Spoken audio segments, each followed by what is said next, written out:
சாதாரண ஒரு சோல்ஜராக, சாதாரண ஒரு சேவகனாக பணியில் சேர்ந்து, வேலையில் சேர்ந்து, இரவும் பகலும் தன் முயற்சினால், தன்னுடைய தாளந்தினால், தன்னுடைய ஞானத்தினால் கஷ்டப்பட்டு இரவும் பகலும் உழைச்சி முன்னேறி பிரான்ஸ் நாட்டிலேயே ஒரு வீர படையின் தளபதியாக மாறினவர் தான் இந்த நெப்போலியன்.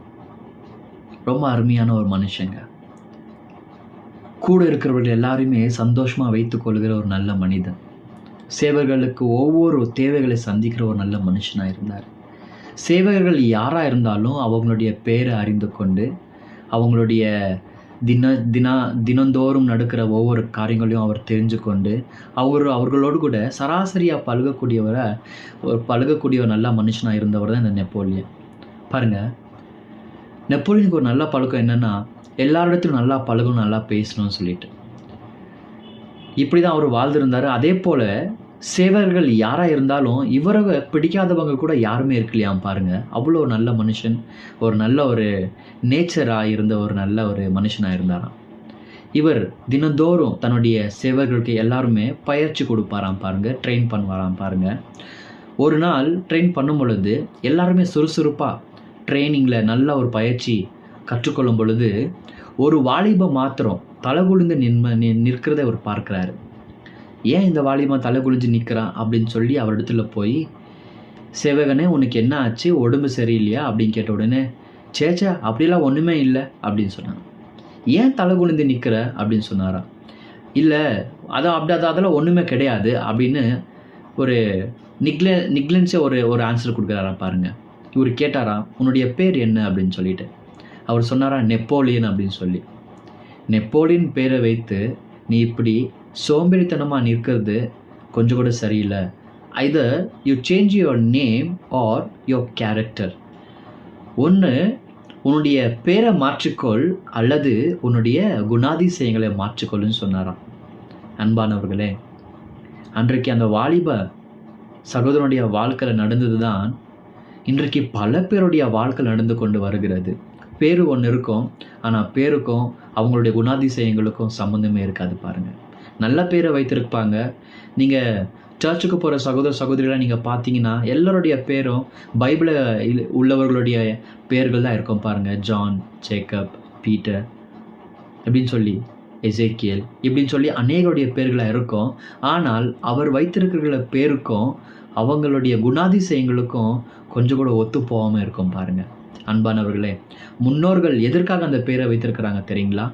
ஒருவேளை இந்த பேரை வைத்தால் என் மகன் இவர்கள் வாழ்ந்த வாழ்க்கை போலவே இவர்கள் வாழ்வார்கள் என்று ஒரு ஐதீகத்தில் வைக்கிறாங்க. எல்லா இடத்துலையும் உலகத்தில் எங்கே போனாலும் வெறும் கிறிஸ்துவ மாத்திரம் கிடையாது, உலகத்தில் எங்கே போனாலும். ஆனால் குறிப்பாக நான் ஏன் கிறிஸ்துவ குறித்து சொல்ல வரேன்னா, பேரை மாற்றினா மனிதர்கள் மாறிடுவாங்கன்னு நினைக்கிறாங்க. பேரை மாற்றினா போதும் அவனுடைய குணாதிசயங்கள் மாறிடும் அப்படின்னு நினைக்கிறாங்க. மாரியம்மாவை கூட்டுன்னு வந்துட்டு மேரியம்மையாவை மாற்றி ஞானசனம் கொடுத்தா அவங்க கிறிஸ்துவ ஆயிடுவாங்கன்னு நினைக்கிறாங்க. எனக்கு அன்பானவர்களே, பேரை மாற்றுறதுனாலையோ ஒரு கிறிஸ்துவ ஆகிறதுக்கு வாய்ப்புகள் இல்லை. பேரை மாற்றுறதுனால அவன் கிறிஸ்துவ ஆக மாட்டான். பேரை மாற்றுறதுனால அந்த நபர் போலவே வாழ மாட்டான். கிறிஸ்தவர்களுக்கு முக்கியமாக தேவையாக இருக்கிறது என்ன தெரியுமா? உள்ளமும் எண்ணமும் மாற வேண்டும். அவர்கள் தான் உண்மையான முழுமையான கிறிஸ்துவர்கள்.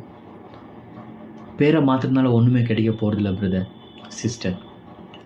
கிறிஸ்தவர்கள் எல்லாம் கூட்டின்னு போய் பேரை மாற்றிடுறாங்க, கிறிஸ்தவங்களை ஆக்கிறாங்க. கிடையாது, உண்மை அது கிடையாது. உன்னுடைய சிந்தனையும் உன்னுடைய உள்ளங்கள் மாறணும். அது மாறினால் மாத்திரமே நீ ஒரு நல்ல நல்ல ஒரு கிறிஸ்துவலாக இருக்க முடியும். இல்லை என்றால் நீ கிறிஸ்துவன் கிடையாது. நான் ஏன் இதை சொல்கிறேன்னு பார்த்தீங்கன்னா, எல்லா நேரத்துலேயும் எல்லா காலத்துலேயும் ஒரு நபர் இருக்கிறாரு, அவருடைய பேரும் சரி அவருடைய குணாதிசயங்களும் சரி இன்றைக்கும் மாறவே இல்லை, இனிமேலும் மாறாது. பாருங்க, அவருடைய பேர் தான் இயேசு கிறிஸ்து. இவர் குறித்த பேச மகிழ்ச்சிங்க. ஏன்னா இவர் இன்றைக்கும் மாறாதவராக இருக்கிறார். அவருக்கு பாருங்க 1000 நாமங்களுக்கும் மேலான நாமமாக இருக்கு.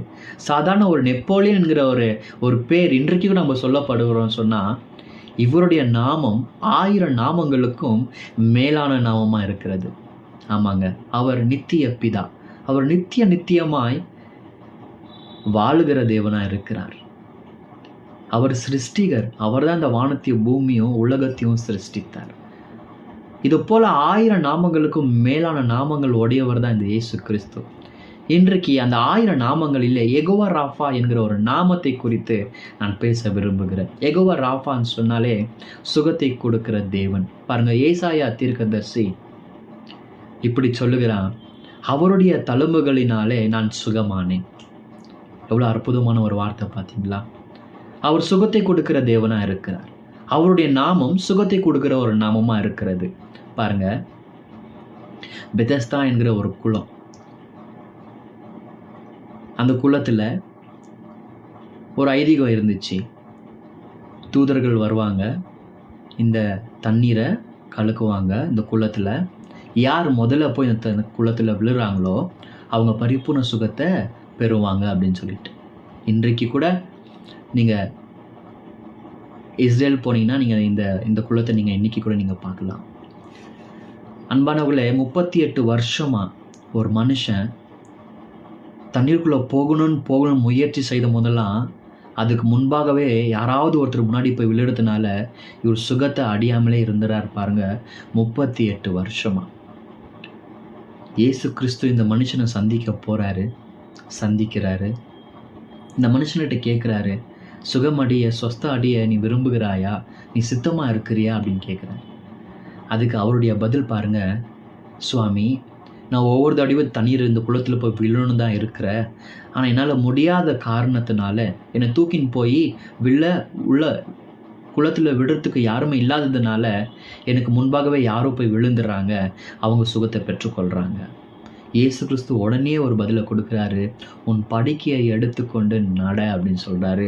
சொன்ன மாத்திரத்திலே அவன் சுகமடைகிறான், எழுந்து நடக்கிறான். பாருங்க அன்பானவர்களே, இது வரைக்கும் இயேசுவை அந்த இடத்துல இயேசுவா பார்த்து கொண்டவர்கள் அன்றைக்கு சுகத்தை கொடுக்கிற ஒரு தேவன் இருக்கிறார் என்பதை அறிந்து கொள்றாங்க. தேவ பிள்ளைகளே, அவர் சுகத்தை கொடுக்கிற தேவன். அவர் இன்றைக்கும் சுகத்தை கொடுக்கிறவர் இருக்கிறார். அவர் நாமத்தை மாறாதவர், அவர் வார்த்தை மாறாதவர், நேற்றும் இன்றும் என்றும் மாறாத இருக்கிறவராக இருக்கிறார். இன்றைக்கு ஒருவேளை அந்த 38 வருஷத்து வரைக்கும் காத்திருந்த ஒரு மனிதன் போலவே நீங்கள் எத்தனையோ ஹாஸ்பிட்டலுங்களுக்கு போய் கொஞ்சம் கூட குணம் ஆகாமல் ஒரு சுகத்துக்காக நீங்கள் காத்து கொண்டிருக்கலாம். நான் சொல்லுகிறேன் பாருங்க, இவர் யெகோவா ராஃபா, அவருடைய தழும்புகள்னாலே நான் சுகமாக இருக்கிறேன் என்று சொன்ன மாத்திரத்திலே அவர் உன்னுடைய நவராய் மாறி உனக்கு சுகத்தை கொடுக்கிற தேவனா இருக்கிறார் என்பதை உனக்கு நினைவு மூட்ட அதை நான் பேசி கொண்டிருக்கிறேன். இன்றைக்கு இந்த இயேசு கிறிஸ்து சுகத்தை கொடுக்கிற ஒரு இயேசு கிறிஸ்துவா இருக்கிறார் என்கிற அறிவு உனக்குள்ளே இருந்துச்சுன்னா இன்றைக்கு அவர் சுகத்தை மாத்திரமல்ல உன்னை பரிபூர்ணமாக நடத்துகிறவராக அவர் இருக்கிறார். அன்பானவர்களே, அவருடைய நாமம் யெகோவா ராஃபா, சுகத்தை கொடுக்கிற தேவன். உணர்ந்து கொள்ளணுமா? அவர் சுகத்தை பெற்றுக்கொள்ளுமா? சொல்லுங்க, உம்முடைய நாமம் யெகோவா ராஃபா. என்னுடைய சரீரத்துக்குள்ள இந்த நாமம் சொன்னது போல, இந்த வார்த்தை சொன்னது போல எனக்கு பரிபூர்ண சுகத்தை உண்டாக்கும் என்று நீங்கள் சொல்லி பாருங்க. அவர் உங்களுக்கு அவர் நாமத்தின் போல யெகோவா ராஃபா என்கிற நாமத்தை கூடியவராய் வெளிப்படுகிற தேவனாக இருக்கிறார். இந்த விசுவாசிங்க, நம்புங்க. God plus.